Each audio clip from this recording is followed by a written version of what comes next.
In my never-ending quest to learn more about creativity, I found this quote in a book by a quite famous psychologist. That was actually the closing paragraph of the book, a realistic message not overselling dreams. You might not end up in a history book, but a life well lived will certainly make up for it.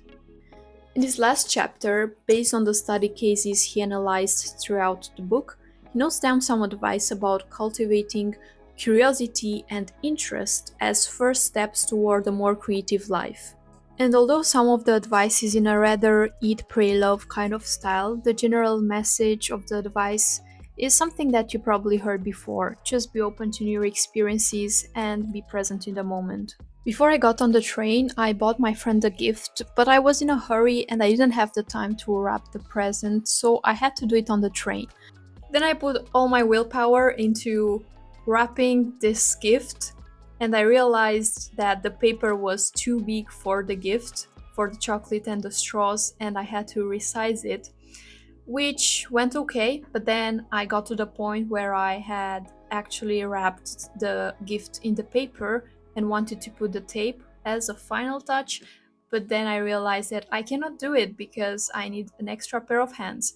And the lady across me saw me struggling and she was very kind and offered me some help. And then she actually took charge of everything and wrapped the paper again around the chocolate and the straws. I let her do her thing because she was actually doing it really, really good. She was paying a lot of attention.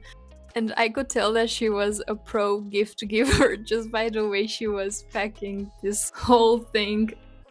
Now, going back to one of the previous pieces of advice from the book, I was pleasantly surprised by what happened on the train. So, while trying to surprise someone else, I was also surprised. So, at this point, you can see that we've been working pretty well together as a gift wrapping team, and it's almost done. Now, some final touches with the tape. And now the journey comes to an end, and the gift is finally ready and in perfect shape. After 3 hours, I finally arrive in Geneva and it's time to meet my friend. And this is Ale. She's interested in anything from artificial intelligence to astronomy, and she's also a very kind and generous person. After picking me up, we drive off to her place and then I finally give her the gift.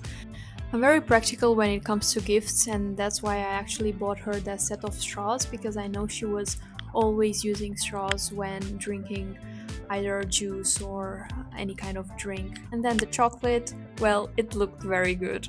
And now I actually have the second surprise of the day, because Ale gives me a small bottle of perfume from Köln. Then we go to a small party, but don't stay long because the next day we have a full schedule ahead of us. Which starts with a very late brunch actually, it was around 2 or 3 o'clock. We get the famous poached egg and avocado toast, which will be a very interesting journey. While we fight that sourdough bread with our lives, we start sharing some stories about everyday life and the workplace and anything in between. And no arm day today because cutting that bread was a whole workout on its own. Then we just started walking around and we got some sun hats before going to the open air cinema. Și ne-am luat aceste pălării de soare care apare nu ne chiar protejează de soare. E ok, măcar pare. Then we started walking down the lake and the scenery and the light were so beautiful. Everything felt surreal in a way. It felt like we were in a Wes Anderson movie. It was a very dreamy state. Then we arrived to our final destination, the open air cinema. The inflatable screen gets ready for the movie, while we, in the audience, get ready for some Just Dance. And also the movie.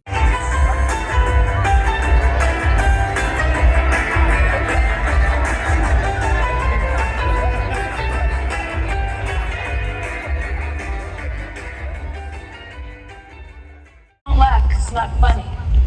But if you still want to hear it, I'll tell it. I can't wait.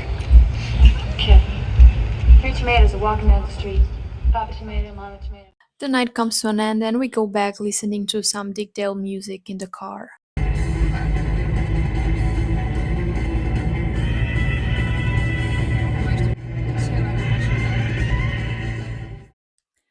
So, what's the definition of a full and creative life? Well, I'm pretty sure that hanging out with friends and laughing with them is part of the definition. Now I'm trying to figure out the rest.